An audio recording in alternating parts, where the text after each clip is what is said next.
Hello, everyone. Thanks for joining us today for an exclusive webinar, How to Create a Winning Recipe for Software Demonstrations.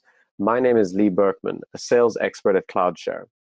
As you well know, our session today is going to be all about giving a winning sales demo, and beyond that, getting your prospects eager to see more. In order to do that, we'll discuss two key ingredients that provide you with a winning recipe for your software demonstration. One is an accurate and engaging delivery, and the second is the use of cloud-based IT labs to increase the effectiveness and cost efficiency of your demos. So getting down to business, I'd like to welcome our speakers today, Peter Cohen, founder and principal of The Second Derivative, and Scott Petrie, our solutions engineer at CloudShare. So Peter, the stage is all yours. With no further ado, can you all see my mouse in the top left-hand corner? And panelists, please say yes or no. Yep. Perfect, thank you. How about the bottom right-hand corner? Looking good. Very good, thank you. All right, how many of you in the audience have ever, and Scott and Lee, you are welcome to respond verbally to this. The rest can respond via chat, perhaps. Actually, let me open up chat so I can watch you guys say things. How many of you have ever found yourself with this thought when you're watching somebody else's demo? Go ahead and type it into your chat dialog box and let us know. And there you go. Perfect. Thank you. And has anyone ever felt like when you were the customer, the vendor was, well, as you can see here, not correctly aligned with you and what your needs were? And finally, have you ever felt like you were, well, as you can barely see here on the side, lost in the weeds, either from the standpoint of being on the receiving end or occasionally on the delivering end? Go ahead and type it into your chat dialog box, in the weeds or lost or big question marks. Let me see what you guys have to say here. Many times. Very good. Thank you so daily. Thanks very much.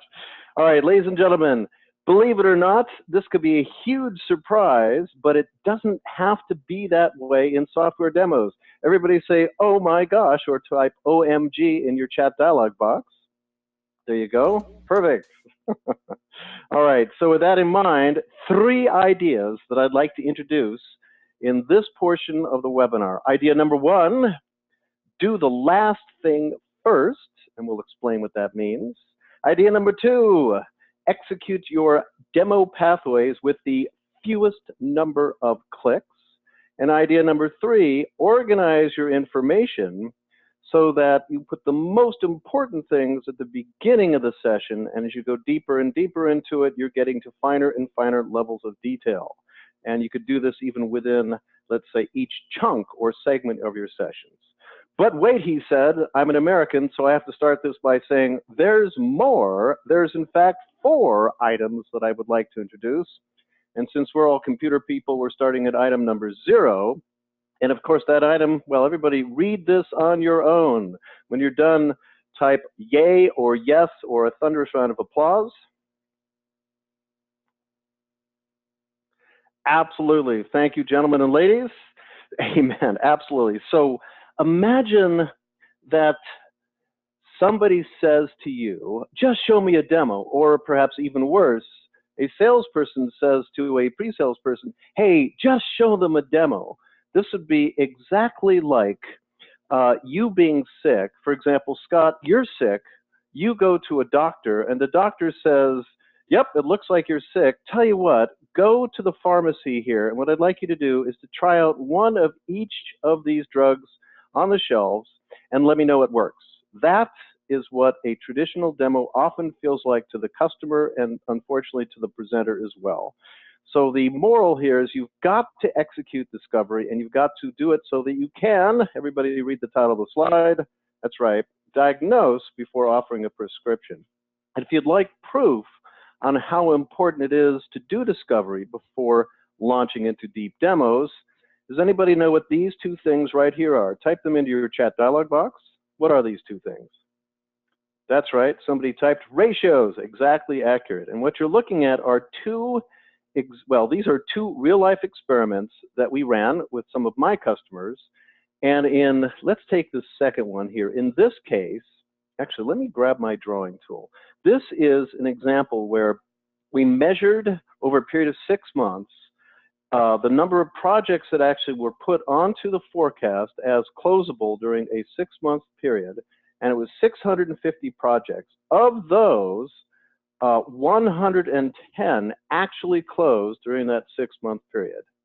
Of those 110, 100 closed where discovery was done as measured by complete something called a situation slide, which I will share with you in the very next slide. That discovery was done sufficiently so that people knew what they needed to show in the demo from the vendor side. And 10, if you're following the math here, 10 closed where discovery was insufficient or not done at all, as measured by an incomplete or missing situation slide. But wait, it turned out that of these 10, about 5 of these were early adopters for whom discovery was either less important or not at all needed. So 100 of these closed where sufficient discovery is done, proving what? Yep, that doing discovery is still the most important part of any sales process. So here is something called a situation slide, a simple way of capturing and being able to recommunicate the key elements of information you need to put together and deliver a credible demo. The simple format goes in terms of here's the specific job title we're speaking to, here is his or her top level challenge or goal that is potentially at risk, the problem's reasons, that's the pain portion of things, what are they using today, what's going wrong, what's the impact of that. The specific capabilities are the capabilities that this person needs out of your software to solve his or her problems. The delta is the value associated with making the change. The critical date is a date by when the customer needs to have a solution in place. And the VRE, well, that's something special. That's a value realization event. That's the point in time where our customer is beginning to get tangible value back out of the offering. If you use this idea and you do it well, you will find that your probability of success goes up rather dramatically in your demos. All right, gentlemen and ladies, let's go back to idea number 1. Do the last thing first. Now, think about it. Most traditional demos take 20 minutes, 40 minutes, an hour, sometimes longer to get to, well, get to what? Type it into your chat dialog box. To get to what? Yep, to get to the point. So let's do a little experiment. Scott, are you still with us? Say yes or no. I am. Perfect. So ask me this question now, if you would, please. What time is it? Oh, thank you. Time is such a fascinating and wondrous thing. Let me go into it in a little bit of detail. So, for example, in order to tell time, we actually need something called a clock. And as you can see here, a clock is an instrument used to indicate, keep, and coordinate time. The word clock is derived ultimately from the Dutch via Northern French and, of course, medieval Latin from the words, the Celtic words, clogan or cloca, meaning bell. But in order to really understand a clock, now we got to go back to time, because time is a part of a measuring system used to sequence events, and compare the durations of events and intervals between them, and to quantify the rates of change, such as the motions of objects. And in fact, if we didn't have time, everything would happen all at once, which is extraordinarily uncomfortable. Now, of course, in order to understand time and metering of time, well, you've got to understand, in fact, how time is metered on a device such as a clock or a watch. Here you can see a pendulum-based system, which then drives these ratchets. Now, in order to understand these pendulum-based systems, we have to actually understand pendulum math. So what you see here, d squared theta over dt squared plus gamma lambda of the sine theta always must equal 0. But of course, that's only in systems where the motion is not losing energy to friction, which of course is very hard to achieve, although possible. And of course, air resistance is non-existent. And what was the question again? Just tell me the time.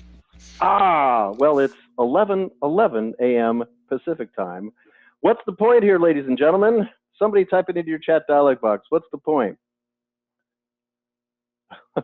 Just tell them the time.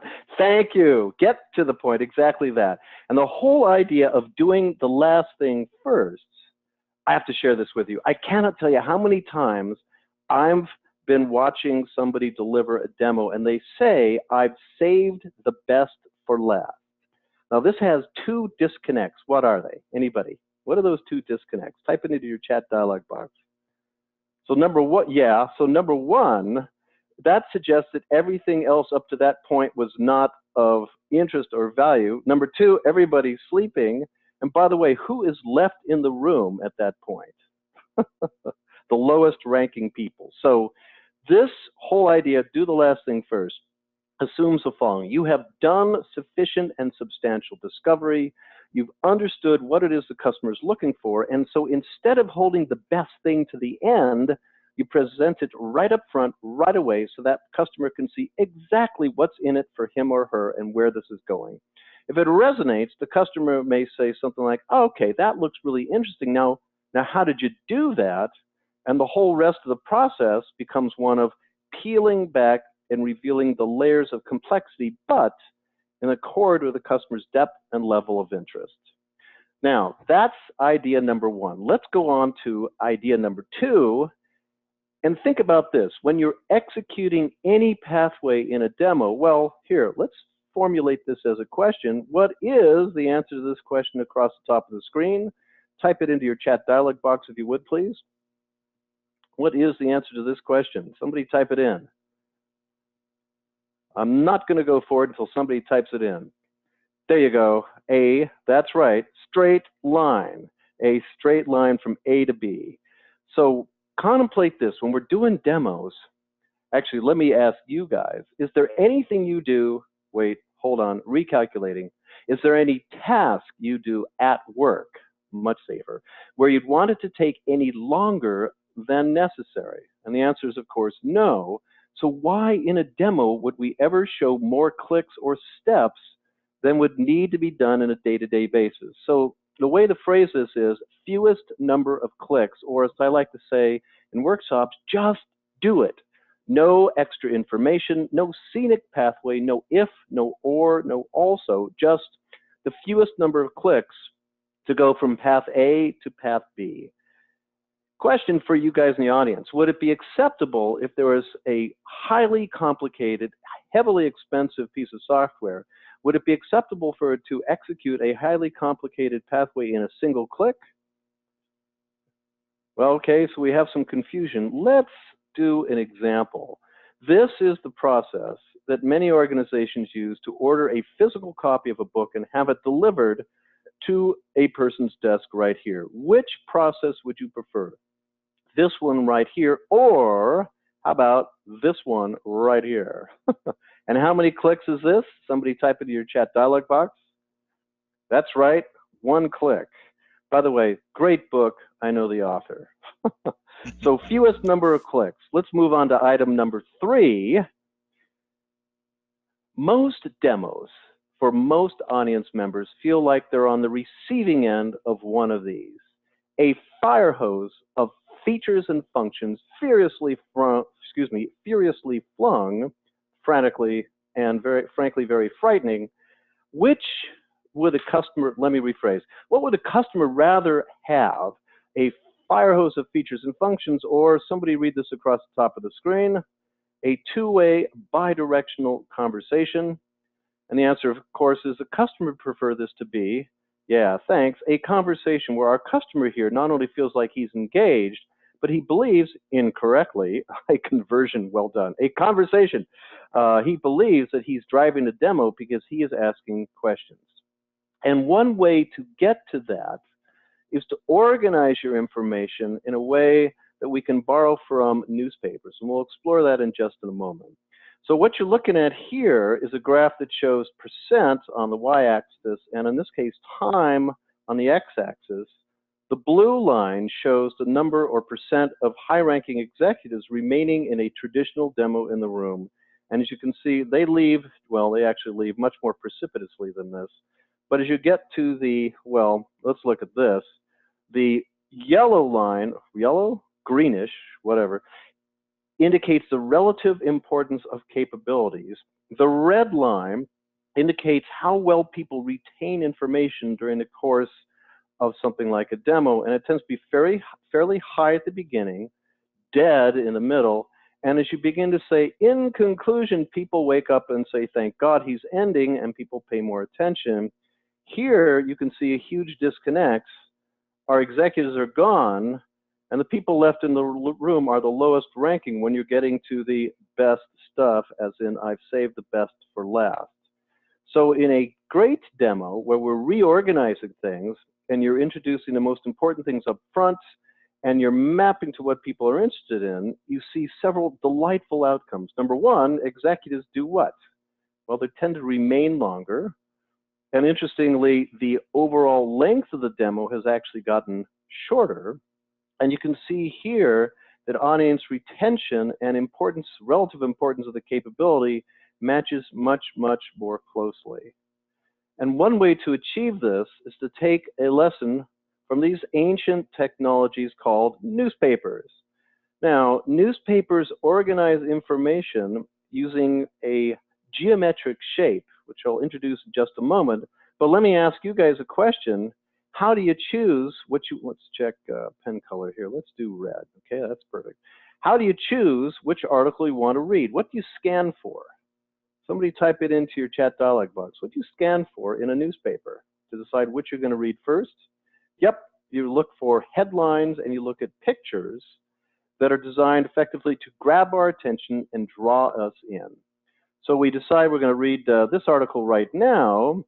What do we do next? Well, we read the first paragraph, because in a well-structured newspaper article, the first paragraph is the high-level summary of everything else that's in that article. It's the shortest path from A to B to give you a crisp summary of what's in that article. How much further do we read? Well, it depends. It depends on our depth and level of interest. And in fact, newspapers organize their articles using a mechanism here called inverted pyramid. And the whole idea is very, very simple. Let me grab a different colored pen. There's blue. The whole idea is very, very simple. You organize the information in a newspaper article, so you put the most important stuff where?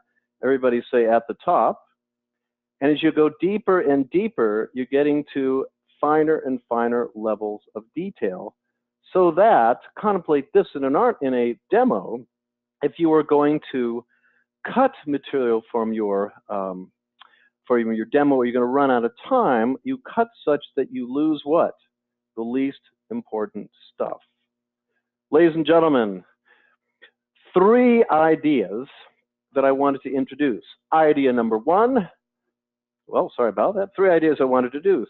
Idea number 1, everybody say it together or type it into your chat dialog box. Do the last thing first, so you're satisfying your audience right up front, right away, and they can see exactly what's in it for them. Idea number 2, everybody say it.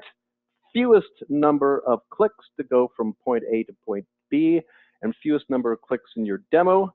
And idea number 3, re-architect your demo so you're putting the most important things at the beginning. And if the customer is interested in getting to finer and finer levels of detail, you can go there in accord with their interest. Ladies and gentlemen, that's my segment. What I've been talking about here is structuring a demo and the content. Of course, what we demonstrated so delightfully at the beginning of the session is what's not to do with respect to technology.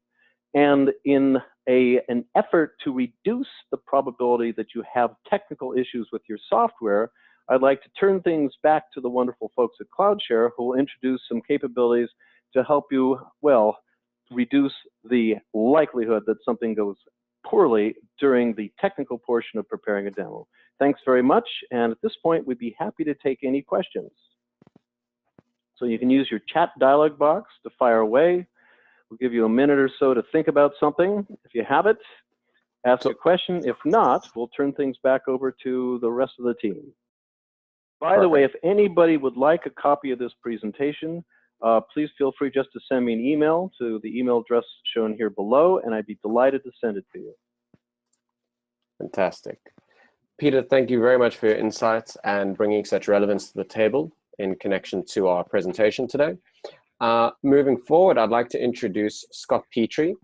Scott has technically supported CloudShare's enterprise customers for the past 5 years as one of our CloudShare solutions engineers. He has over 14 years of business, employee training, and operations experience, 7 of which are international. And prior to being part of the CloudShare team, Scott also worked with large companies such as IBM as a technical support manager. So, Scott, without further ado, the floor is yours. Awesome. Thank you, Lee, and thank you, Peter, as well. So what I thought we'd do is give you a little insight into how CloudShare does demos and a little bit of how CloudShare works, because they kind of go pretty well hand in hand. So what we do at CloudShare is actually use our platform to demonstrate CloudShare, which itself can be used as a platform to provide demonstrations. So it's kind of like Inception. There, it can be pretty complex in the description. But what we do with that is, or what we want to do in this demo here is give you a quick comparison between traditional and cloud-based demos and how CloudShare can be used for demos and POCs and the like. So with traditional demos, as is often the case, they rely on one-way communication, and you end up with an audience like our poor friends in the picture here. And CloudShare's solution to this is to provide something more interactive. And the idea here is to really be the friend of the SE. Because each environment that you create is self-contained and saved in a customized state, you can tailor your environments exactly to what your audience wants to see. And your audience, in most cases, being your prospect. So with cloud-based demos, what you can have is something that's essentially remote, no longer hosting something locally or freeing up your own IT. It's virtualized, so you're not affecting anything kept on premise. And most importantly, it's simple. So spinning up environments with a single click in seconds is what leads to shortening your sales cycle. And what this lets you do is spin up these hosted environments that are a group of networked virtual machines. You can customize them, set them up, install any additional software that you want on there, and it's all ready with a simple click of a mouse. And this leads to giving you more control over your own environment that you might want to display with your software running it. It lets you have visibility into the POC, or the proof of concept or trial stage, when your prospects are going through, and lets you access their environments, control how long they're going to last for, and finally automate what or when they run and how long they last. For example, I've set up a couple environments to run through on our webinar here, and I didn't really need to do anything. I've got a little widget set up in my calendar to automatically set them up and set them running before the call starts, and then they'll be ready for me to show you, as I get started. So the control comes into play with a concept that we have called a policy, and that kind of defines the lifetime of the environment. And that's the control portion that dictates how long the environment lasts, how long it's going to be available for. And it's also what speeds up that sales cycle, because you can assign a specific runtime to this. You can say it's going to last for 3 days. During that time, that's the limit that your prospect will have to get in there and get working and testing out your software, and give you that visibility into what's going on. So along with that, we also have a pretty in-depth analytics and BI platform that will give you very specific usage stats on what's going on with your environments and who's using them and how long for. So it lets you look at that level of engagement. Finally, the automation part. You don't need to be a technical wizard to manage CloudShare. It's kind of it's been specifically built to do it itself. Finally, for the actual sales cycle itself with the traditional POC, you often find that the getting up and running phase can last the longest, and it's that final run in the last couple days where everything actually gets done. So what CloudShare can help you do is sprint to the finish. It lets you consistently engage throughout the POC with your prospect and view their activity. So what I thought I would do now is quickly switch over to CloudShare, just to give you a little taster of how it works and what we do. So this is just a simple landing page, but the real simplicity comes in the actual creation of your environment. So you have a couple options to do this at the start. You can build something from scratch using our templates, but once you've got up and running, you already have a stable of pre-built canned environments that are designed for each individual demo or prospect or POC that you're going through. And here, as I mentioned, we can set how long it's going to last. We'll just use a simple one-day list here. And I know the environment I want to use is my standard demo environment. I can select the version I want to use and just add it to my template here. It's already configured exactly as I need it. I know I'm going to be giving a demo to a certain customer at a certain time.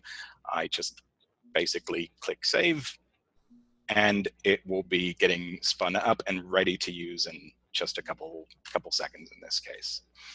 So I'll look at that environment as what I would give during the demo, and the overall UI here we can fully customize and brand and set up exactly how we want it to be displayed. So include any logos, branding, any content, obviously the vital information of getting in touch with the sales team, and then finally the access to the individual virtual machines. So this is all easily managed right in the browser, and I can go through, let's say what I've built is something on SharePoint, and I just want to provide access to or provide a quick walkthrough of steps of what I've built on SharePoint. And this obviously can be anything.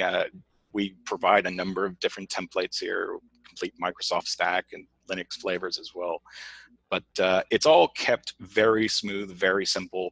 You don't need any additional any browser plugins or anything like that. If you have a browser and an internet connection, you're already up and away and working.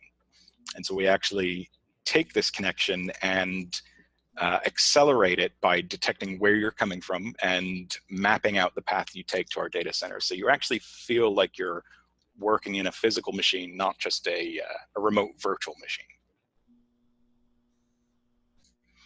And the overall UI just is designed to be kept very simplistic, and we can embed any additional iframes or content that you might want to include in the UI. And then give you a couple other examples from current customers. It's this specific one is designed exactly for a demo purpose. It's actually built to have slides built into it in this case, and essentially lead you through a process where you eventually get to a topology diagram with the actual access to the environment, and you can actually work in the virtual machine and run through tests of the software. So overall, at the environment level, it's something that doesn't need to be static. You create your environment, you get it set up, and you can actually tailor it to your specific needs by customizing the amount of hardware a machine has, simply add RAM and disk and CPUs, whatever you might need there. You can also, as I mentioned, you can customize what gets shown to your prospect. So if you wanted to fully customize that overview page that we have here, we can drop in any additional content, change any details, and simply do this all in one view. So that's essentially CloudShare in a nutshell. You've got your customized environment. You build it up from scratch. You can save it, snapshot it, and then also distribute those copies. And so once you've gone through that phase, you've distributed out everything, you've sent a sample environment to your prospect, you can come in and gauge their access and see how active they were in the environment, and at a high level see on a specific date you had a certain high amount of usage, so you can see which specific environments were running and using up most of your resources, and see, and from that, identify what were your most commonly used platforms, what were your most famous environments, things like that. And it gives you pretty advanced details that lets you see activity month on month and year on year. And it's this as well is fully customizable. So once you've provided your demo, and once you've gone through those steps, the next thing to do is let them take it for a test drive, and that's where the invitation function comes in. So here you can send out a copy of that environment that you created and let them run it. And here we've got that policy, like we mentioned, so you can set the total time frame for that environment and control how long it'll last.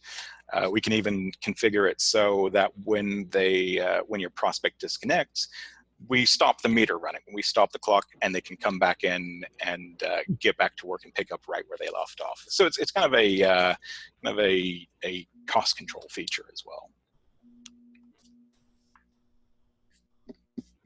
So with all of that said, CloudShare doesn't need to exist by itself. It's something that can be tied into a number of different platforms.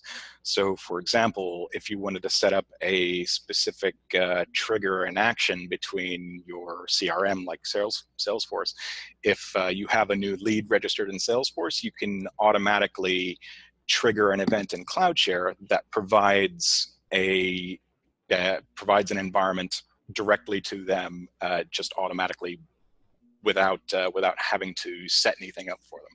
It's all very easily controlled, and it's a nice simple UI to control that there. So this is essentially CloudShare at its core. I think we covered pretty much everything there is to see with it. What I thought would be good to do is open up any questions that you might have. Scott, thank you so much for the presentation on how CloudShare is utilized and how you can engage with it and obviously share with your prospects. Again, I'd like to thank our presenters. And I would also like to obviously thank everyone for joining and registering for the webinar. If there are any questions post the webinar that you would like addressed, please do forward it to us. I believe all our contact details were in the actual invitations. Scott and Peter, is there anything else that you would like to wrap up with? Not from my side. Thanks very much for organizing it. All good. Thank you, Lee. Excellent. We're going to leave the slide open for just a short while so that you can grab the details. And please do feel free to reach out to us for, again, any other information. If you are interested in registering and creating an account with CloudShare, we look forward to hearing from you.